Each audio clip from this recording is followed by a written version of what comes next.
ஒரு குட்டி கதையிலேருந்து ஆரம்பிப்போமா?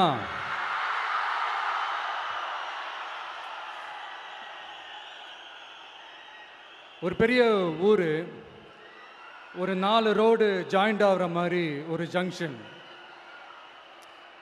ஒரு பிஸியான ஏரியா, ஆள் நடமாட்டம் அதிகமாக இருக்கக்கூடிய ஒரு ஏரியா. அங்கே சென்டரில் ஒரு முரட்டு ஜல்லிக்கட்டு காலை ஒன்று நின்றுட்டு இருக்குது.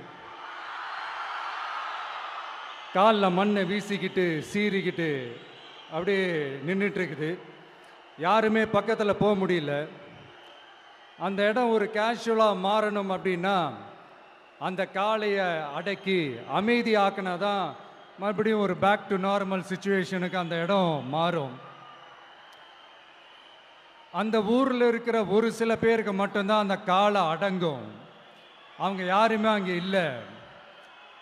ஆனால் அந்த க்ரௌடில் இருந்த ஒரு சில பேர், ஆல்ரெடி அந்த காளையை அடக்கணங்களோடு இருந்த ஒரு சில பேர், எங்களுக்கு இல்லாத அனுபவமா,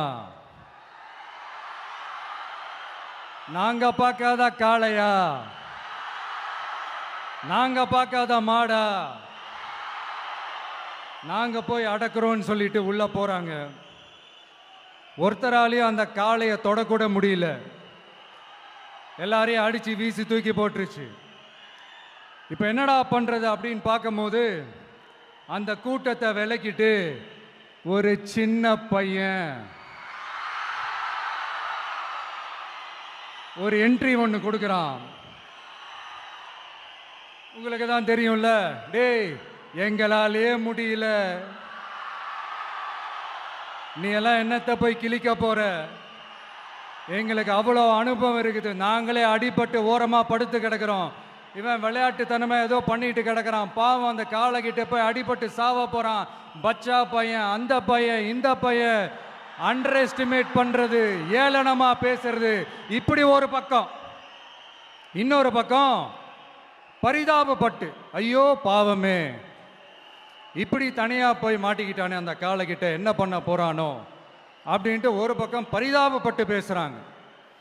அந்த சின்ன பையன் எதுவுமே காதலையே போட்டுக்காம 2 பாக்கெட்லையும் கையை விட்டுக்கிட்டு ஸ்டைலா கெத்தா தில்லா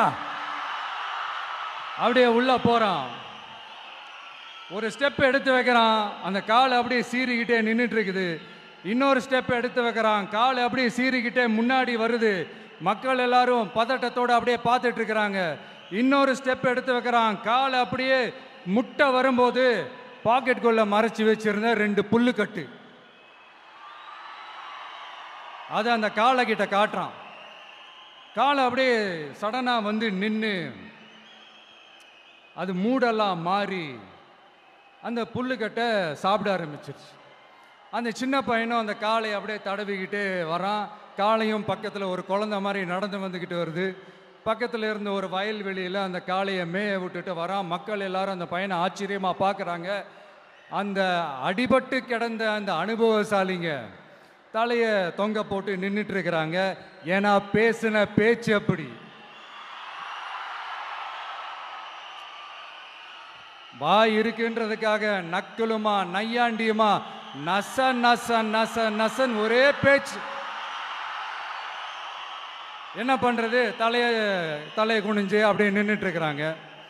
அங்கே ஒரு பெரியவர் வர்றார். வந்து அந்த பையன்கிட்ட கேட்குறாரு, எப்படிப்பா இப்படி ஒரு முரட்டு காலை சீறிட்டு நின்றுட்டு இருந்தது, எப்படி அந்த காளையை அடக்கின அப்படின்னு கேட்டதுக்கு அந்த பையன் சொல்கிறான், ஐயா எனக்கு அந்த காளையை பார்த்தா கோபமாக இருந்த மாதிரிலாம் எனக்கு தெரியல, அந்த காலை பசியோடு இருந்த மாதிரி இருந்தது, அதனால தான் அந்த புல்லுக்கட்டை காமிச்சவொடனே ஓகே நமக்கு தேவையானது கிடச்சிருச்சு அப்படின்னோடனே அந்த புல்லுக்கட்டை சாப்பிட்டுட்டு நம்மளோட அப்படியே ஜாலியாக வாக்கிங் வந்துருச்சு அப்படின்னு சொன்னான்.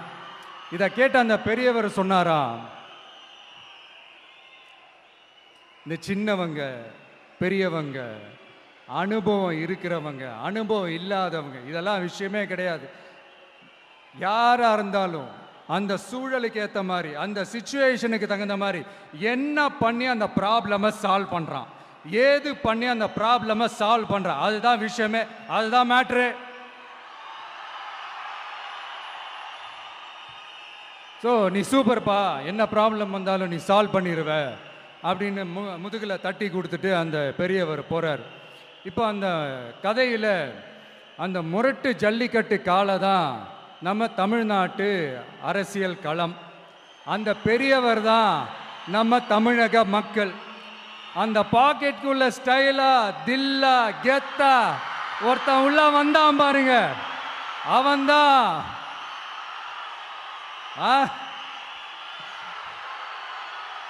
நான் இல்லைங்க, நான் இல்லை, நானு நீங்க நாம எல்லாருமா சேர்ந்து மாபெரும் மக்கள் சக்தியா இருக்கக்கூடிய நம்ம டிவிக்கு, அதுதான் அந்த சின்ன பையன்.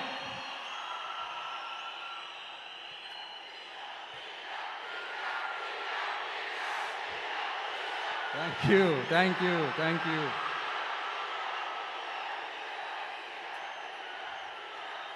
மக்களை நேசிக்கிற ஒரு நல்ல தலைமை இல்லாததுனால இத்தனை வருஷமா வேற வழி இல்லாம ஸ்டாலின் சார் கொடுத்த அந்த பொய்யான வாக்குறுதிகள் எல்லாத்தையும் நம்பி ஏமாந்த நம்ம மக்களுக்கு சரியான நேரத்தில் ஒரு வெகுஜன மக்கள் இயக்கமா வந்தது தான் நம்ம டிவிக்கு. அந்த முரட்டு ஜல்லிக்கட்டு கால கதை ஏன் சொன்னோம், எதுக்கு சொன்னோம், யார் யாருக்கெல்லாம் சொன்னோங்கிறது புரிய வேண்டியவங்களுக்கு புரியும்னு நினைக்கிறேன்.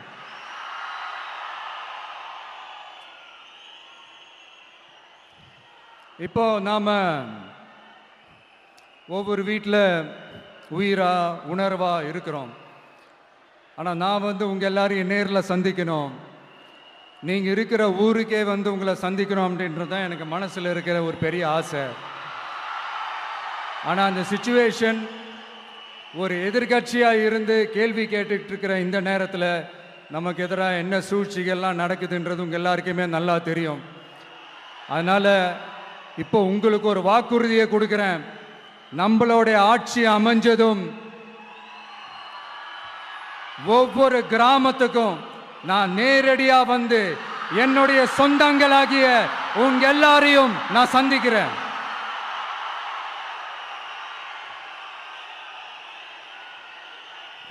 கொஞ்ச நாளைக்கு முன்னாடி நம்ம ஸ்டாலின் சார் ஒரு உருட்டு ஒன்று உருட்டினாரு, நீங்க கேள்விப்பட்டிருப்பீங்க. இப்போ வரப்போற எலெக்ஷன் எதுக்கான எலெக்ஷன்? நம்ம சட்டமன்றம், தமிழ்நாடு சட்டசபைக்கான ஒரு தேர்தல் இல்லையா? இதே தமிழ்நாட்டுக்கும் டெல்லிக்குமான ஒரு எலெக்ஷன் அப்படின்னு சொல்றாங்க. இன்னும் கொஞ்சம் மேலே போய் தமிழ்நாட்டுக்கும் என்டிஏவுக்குமான ஒரு எலெக்ஷன் அப்படின்னு சொல்றாங்க. என்ன சார், டெல்லியில் ஏதாவது நிற்க போறீங்களா? அப்புறம் ஏன் தமிழ்நாட்டுக்கும் டெல்லிக்குமான ஒரு எலெக்ஷன் சொல்றீங்க? அப்புறம் இது ஏதாவது பார்லிமெண்ட் எலெக்ஷனா? பிரதமர் பதவிக்கு ஏதாவது போட்டி போடுறீங்களா?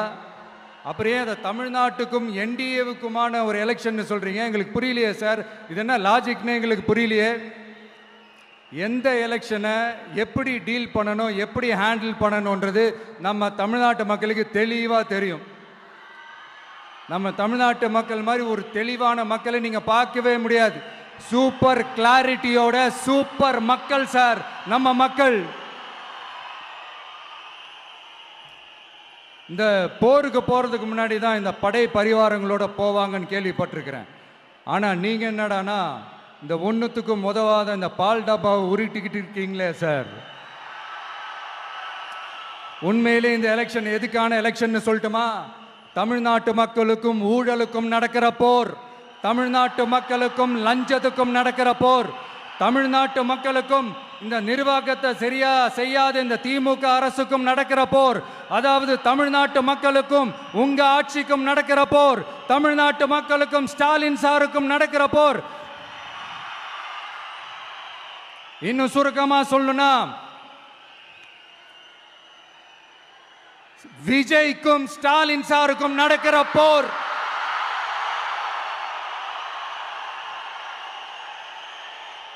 இதுக்கு நடுவில் இந்த என்டிஏ டெல்லி இதெல்லாம் என்ன லாஜிக்னே புரிய மாட்டேங்குது சார். தமிழ்நாடு தான் விஜய், இந்த விஜய் தான் தமிழ்நாடு. தூய சக்தி டிவிகேவுக்கும் தீய சக்தி டிஎம்கேவுக்கும் தான் இந்த போர். இப்படி உக்கிரமா இருக்கிற இந்த போர்ல மறுபடியும் ஒன்றுத்துக்கும் உதவாத இந்த பால் டப்பாவை உருட்டிக்கிட்டு இன்னொரு காமெடி வேற. அது என்னடானா, அவரோட ஆட்சியில தான் தமிழ்நாடு சூப்பர் ஸ்டார் மாநிலமா இருக்குதான். கரெக்டு. தமிழ்நாடு சூப்பர் ஸ்டார் மாநிலம் தான். காமராஜர் அவர்கள் டைம்ல, அண்ணா அவர்கள் டைம்ல, எம்ஜிஆர் அவர்களோட ஆட்சியில. இன்னைக்கு ஒன்னுத்துக்கும் உதவாத இந்த உல்டா மாடல் ஆட்சியில தமிழ்நாடு சூப்பர் ஸ்டார் மாநிலமாலாம் ஒண்ணு இல்ல, சூப்பர் ஸ்டாண்ட் அப் காமெடிக்காரர் நடத்துற மாநிலமா மாறிடுச்சு. மக்களே, உங்களுக்காக தான், உங்களுக்காக மட்டுமே தான் வர தடைகள், சதிகள், சூழ்ச்சிகள் எல்லாத்தையும் தாண்டி இந்த 2026 இந்த தேர்தலில் டிவிக்கு தில்லா நிற்கும்.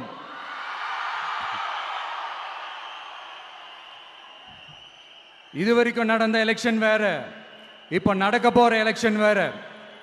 ஒவ்வொரு 5 இயர்ஸுக்கும் நடக்கிற எலெக்ஷன் மாதிரி இதை நினைச்சிடாதீங்க.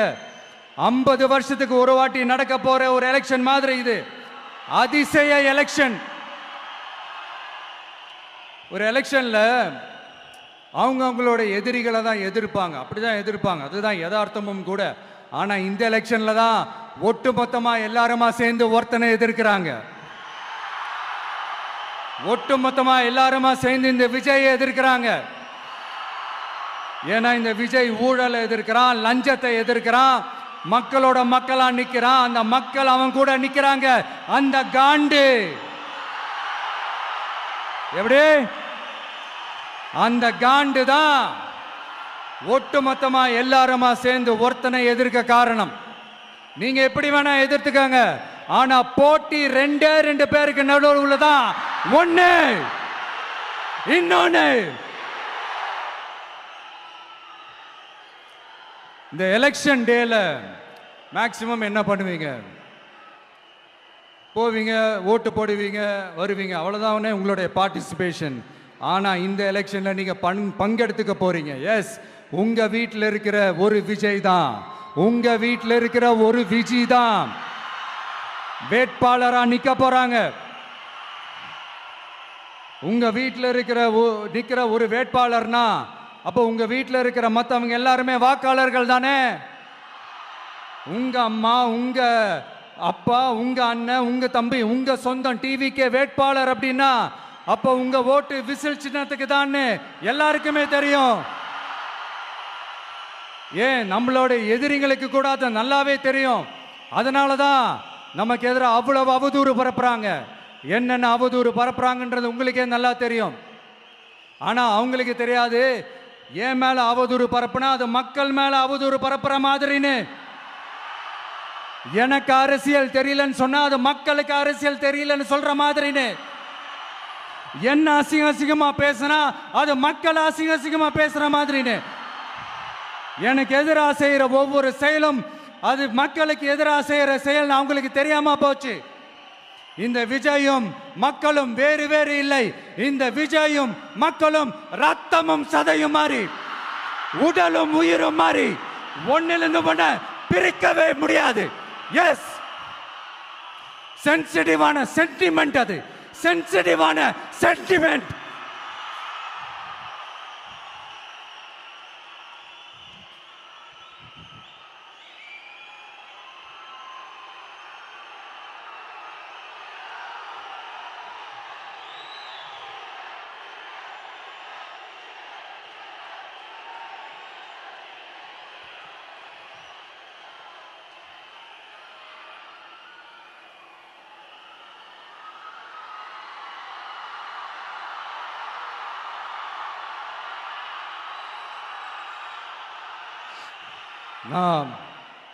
சாரி,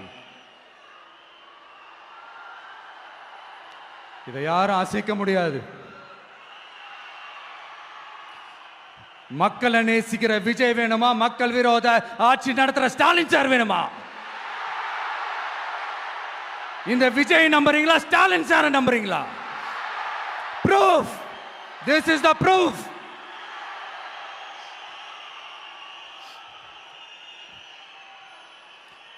இந்த தீய சக்தி, ஊழல் சக்தி, இதெல்லாம் ஏன் சொல்றோம், எதுக்கு சொல்றோம், யாரை சொல்றோன்றதெல்லாம் மக்களுக்கு தெளிவாக தெரியும். அதே மாதிரி டிவிகேவுக்கு போட்டி டிஎம்கே தான்றதும் மக்களுக்கு தெளிவாக தெரியும். அப்படி இருக்கும்போது நாம் ஏதாவது பேசினா வாண்டடா சில பேர் வந்து வண்டியில் ஏறி உட்காந்துக்கிறாங்க. ஆமாம், வாண்டடாக சில பேர் வண்டியில் ஏறி உட்காந்துக்கிட்டு குரல் கொடுக்குறாங்க. சீரியஸாக ஒரு போட்டி நடந்துக்கிட்டு இருக்கும் போது இங்கே காமெடிக்கெல்லாம் இடம் இல்லை பாஸ். இதெல்லாம் மக்களுக்கு தெளிவாக தெரியும். இந்த நேரத்தில் ஒரு சீரியஸ் கேள்வியை இன்னைக்கு இருக்கிற மிகப்பெரிய அரசியல்வாதிங்க கிட்ட கேட்கணும்னு நான் நினைக்கிறேன். நீங்க அரசியலுக்கு வர்றதுக்கு முன்னாடி உங்ககிட்ட இருந்த சொத்து எவ்வளோ? அரசியலுக்கு வந்ததுக்கு அப்புறம் இன்னைக்கு உங்ககிட்ட இருக்கிற சொத்து எவ்வளோ? அதை ஓப்பனா டிக்ளேர் பண்ண முடியுமா? அப்படி வந்த காசெல்லாம் என்னென்ன தொழில் செஞ்சு வந்துச்சு, என்ன வேலை செஞ்சு வந்துச்சு, உண்மையிலே நீங்க உழைச்சி சம்பாதிச்ச காசா, இல்ல ஆட்சி அதிகாரத்துக்கு வந்ததுக்கு அப்புறம் ஆட்டைய போட்ட காசா? இதெல்லாம் ஓப்பனா டிக்ளேர் பண்ண முடியுமா? இதெல்லாம் நம்ம கேட்டா எல்லா ஊழல்வாதிகளும் ஒன்னா சேர்ந்து நம்ம மேல சேத்தவாரி வீசுவாங்க. அதை பத்தியெல்லாம் நமக்கு கவலை இல்லை. ஏன்னா நாம யாருன்னு மக்களுக்கு நல்லாவே தெரியும். எனக்கு ஒரு புது ஃப்ரெண்டு, புது நண்பர் ஒருத்தர் கிடைச்சிருக்காரு. யார் தெரியுமா? தெரியாதா? முதல்வர் அவர்கள் தான். இப்போ ஒரு நிருபர் ஒருத்தர் கேட்ட கேள்விக்கு எனக்கு எதிரிகள்லாம் யாரும் இல்லை, அவங்க எல்லாருமே எனக்கு நண்பர்கள் தான் அப்படின்னு சொன்னாங்களே. அப்படி நாங்கெல்லாம் உங்களுக்கு நண்பர்கள்னா அப்புறம் ஏன் சார் கரூர் விஷயத்துல ஏன் மேல பழி தூக்கி போட்டீங்க?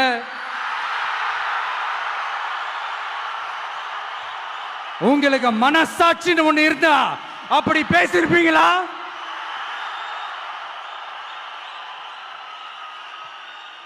அப்படி நாங்களாம் உங்களுக்கு நண்பர்கள்னா ஒரு ஈவெண்ட், ஒரு ஃபங்க்ஷன் நடத்துறதுக்கு ஒரு இடமோ ஒரு பர்மிஷனோ ஏன் கொடுக்க மாட்டேன்றீங்க? எல்லாத்தையும் நீங்களே பண்ணிட்டு போற போக்கில் அப்படியே பொய்களா அடிச்சு விட்டுக்கிட்டு இருக்கீங்க.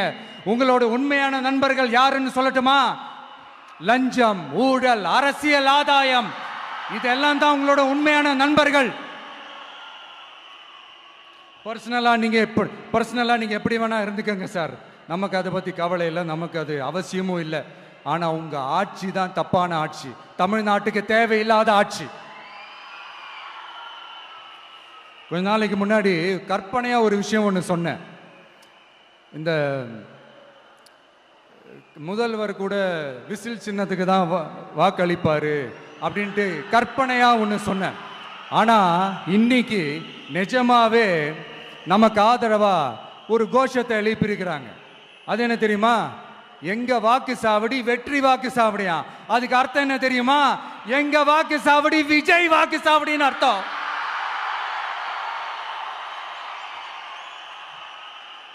அது சரி, மக்களோட இந்த ஆதரவை பார்த்துட்டு அவர் அறியாமலே எப்படி பேசிட்டாரு என்னமோ தெரியல. 50 வருஷம் எக்ஸ்பீரியன்ஸ் அரசியல்ல, உண்மை என்னன்னு ஒத்துக்கிட்டு தானே ஆகணும்.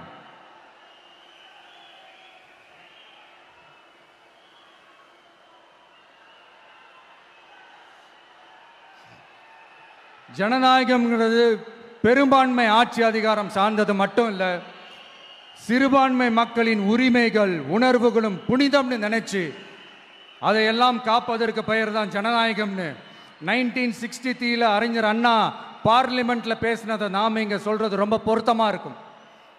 அறிஞர் அண்ணா சொன்னது தான் டிவிகேவோட நிலைப்பாடும். இந்த ஸ்டாண்ட்ல நாம 100% உறுதியா இருப்போம். யாருக்காகவும் எதுக்காகவும் இதுல சமரசமே கிடையாது. மதச்சார்பற்ற சமூக நீதி தன்மை தான் நம்ம அடிப்படை கொள்கைகள் ஒன்று, அதில் எந்த மாற்றமும் எப்பவும் கிடையாது. ஆனால் இதெல்லாம் மறந்துட்டு எப்படியாவது எதையாவது செஞ்சு ஓட்டு வாங்குறதுக்காகவே இங்கே சில பேர் இருக்கிறாங்க. அவங்கள மாதிரி நமக்கு அப்படி சில பிரச்சனைகள்ல எரியற நெருப்புல எண்ணெயை ஊத்துற எண்ணமே இல்லை.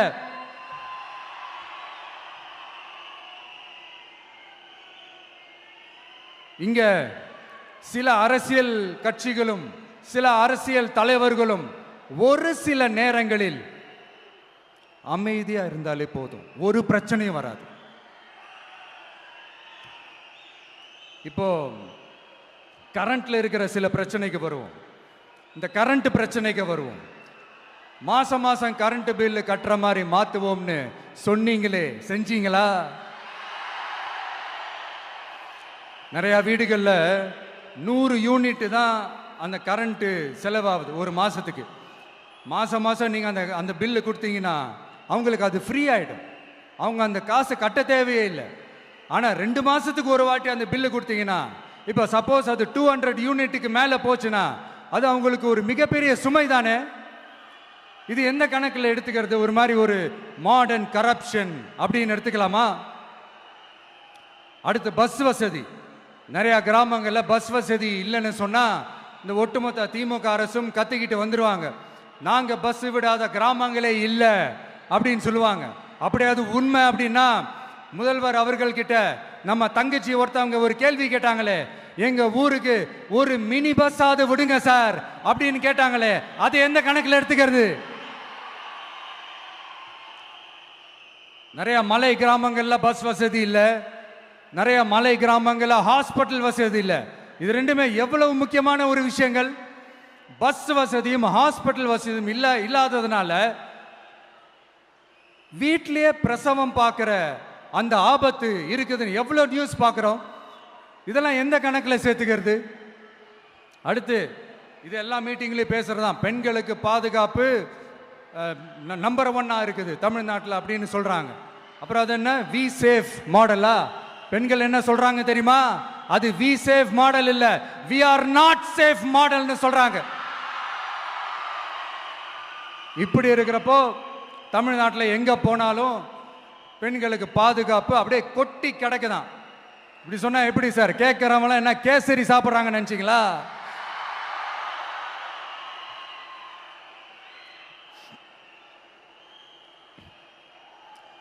அடுத்து இந்த சட்டம் ஒழுங்கு, அது காணாம போய் ரொம்ப நாள் ஆச்சு. இவன் வேற, இந்த விஜய் வேற, எங்க போனாலும் இந்த மக்கள் கிட்ட இந்த சட்டம் ஒழுங்கை பத்தி பேசி ஞாபகப்படுத்திக்கிட்டே இருக்கான்னு முதல்வர் அவர்கள் அவங்க கூட இருக்கிறவங்க கிட்டலாம் சங்கடப்பட்டாராம். நாம் என்ன பண்றது? நாம தான் தமிழ்நாட்டோட விசில் ப்ளோயர் ஆச்சே. நாம் எப்படி சைலண்டா இருக்க முடியும்? நாமளும் கேள்வியா கேட்குறோம், ஆனால் பதிலெலாம் வந்த மாதிரியே தெரியல. இருந்தால் தானே வர்றதுக்கு, வச்சுக்கிட்டா வஞ்சனை பண்ணுறாரு. 5 வருஷமாக பதிலே சொல்லாமல் அப்படியே கடந்து வந்துட்டாரு. ஆனால் இனிமேல் அப்படிலாம் இருக்க முடியாது, பதில் சொல்லி ஆகணும். மக்களே, இந்த தீய சக்தி, இந்த அட்ராசிட்டியை ஒரு எண்டு கார்டு போடணும் அப்படின்னா அவங்கள சுவிட்ச் ஆஃப் பண்ணுறது தான் ஒரே சொல்யூஷன். அதுக்கான ரிமோட்டு தான் வரப்போற எலெக்ஷன். அந்த ரிமோட்ல நீங்க அழுத்த வேண்டியது ஒரே ஒரு ஆப்ஷன், அதுதான் நம்ம விசில் சின்னத்தோட பட்டன். இத 4 விஷயத்தை நீங்க செஞ்சாலே போதும். ஒவ்வொரு இவிஎம் மெஷின்லயும் விசில் சின்னத்துக்கு நேரா இருக்கிற அந்த பட்டனை பச்சக்கு பச்சக்கு பச்சக்குன்னு ஒரு அழுத்துங்க.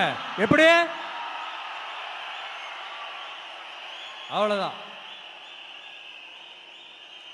நாம காஞ்சிபுரத்தில் பேசும்போது நம்மளுடைய விஷன் என்னன்னு சொன்னோம். இப்போ அதனுடைய கண்டினியூஷனா சில விஷயங்கள் இங்கே நான் சொல்லணும்னு ஆசைப்படுறேன்.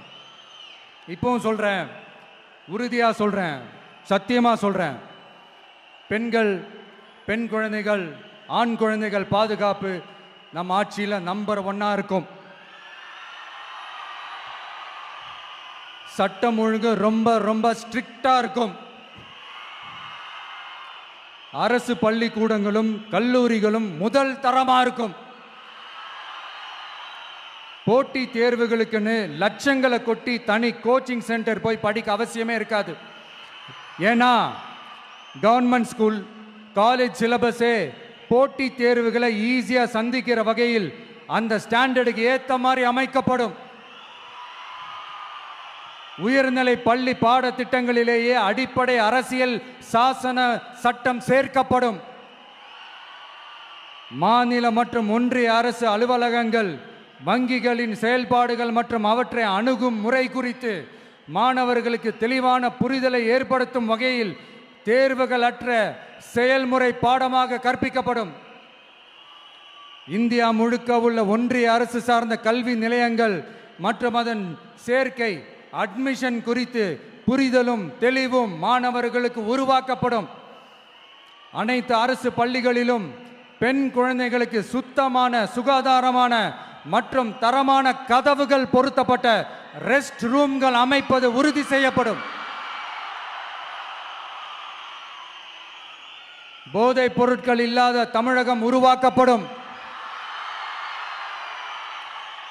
மாவட்ட கலெக்டர்கள் மற்றும் எஸ்பிக்களில் சரி பாதி பெண்களாக இருக்கும்படி செய்வோம்.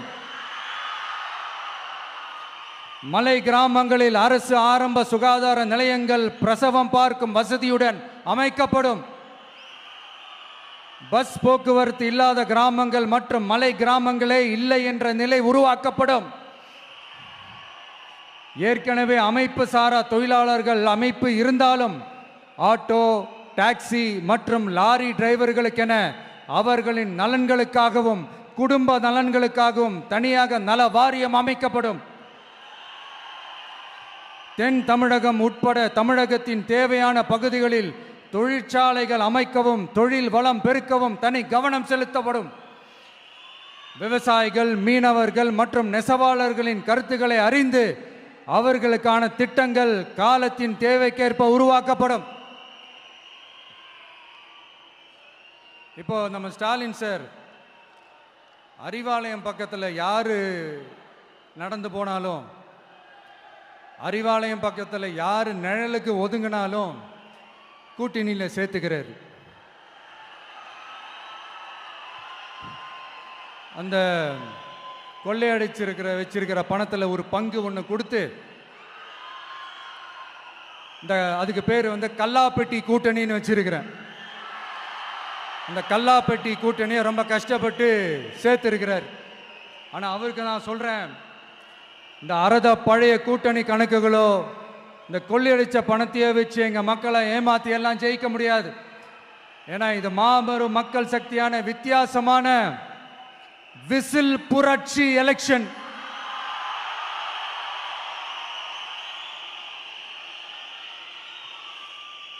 உங்களோட நான் இருக்கேன், நம்மளோட நம்ம மக்கள் இருக்கிறாங்க. இதுக்கு மேல என்ன வேணும்? கான்பிடென்டா இருங்க, நல்லதே நடக்கும், வெற்றி நிச்சயம். மீண்டும் சந்திக்கும் வரை நன்றி, வணக்கம். என் நண்பர்களே, ஒரு சின்ன ரிக்வெஸ்ட். நான் திருப்பி இங்கிருந்து 4 hours சென்னைக்கு போகணும். தயவு செஞ்சு யாரும் என் வண்டிக்கு பின்னாடியோ என் வண்டி சைட்லேயோ பைக்கில் வராதிங்க. உங்களை நான் கெஞ்சி கேட்டுக்கிறேன். தேங்க்யூ.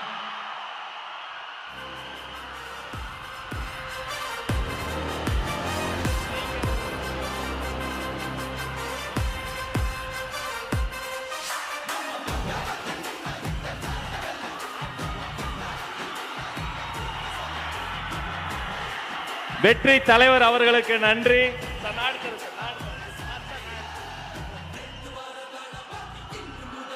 வேலூர் கழகத்தின் சார்பில் மாவட்ட கழக செயலாளர்கள் அண்ணன் வேல்முருகன் வெற்றிவேல் வீரவேலை வழங்குகிறார். அவரோடு நவீன், வினோத் கண்ணன், இமுத்தியாஸ், தனசேகர் அத்தனை பேரும் சிறப்பு பரிசுகள் வழங்குகிறார்கள். ஒரு கையில் வேல், ஒரு கையில் வெற்றி வாள்.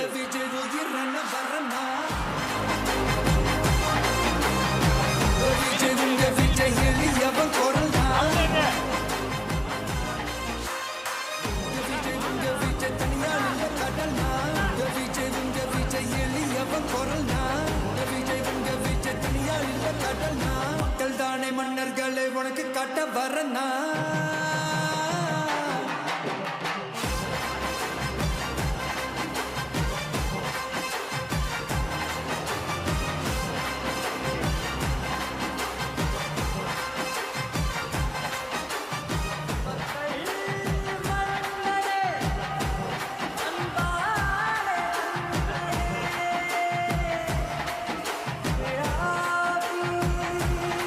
வேலூர் கழகத்தின் சார்பில் வெள்ளி யானை வழங்குகிறார்கள். இது வெள்ளி யானை மட்டுமல்ல, வேலூர் வழங்கிய வெற்றி யானை. அவர் கையில்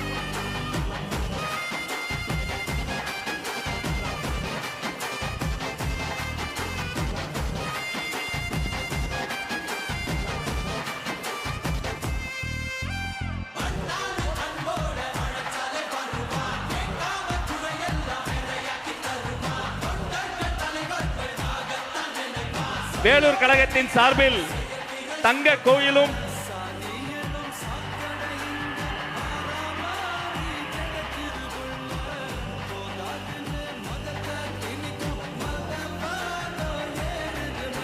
வெற்றி தலைவருக்கு செங்கோல் பரிசாக வழங்குகிறது வேலூர் மாவட்டம்.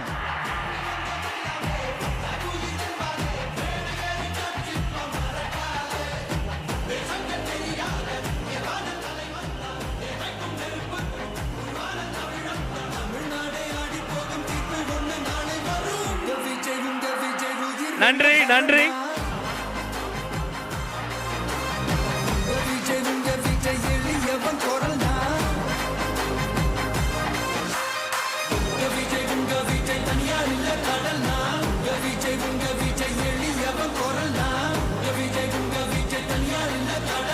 மக்கள் தானே மன்னர்களை உனக்கு கட்ட வரனா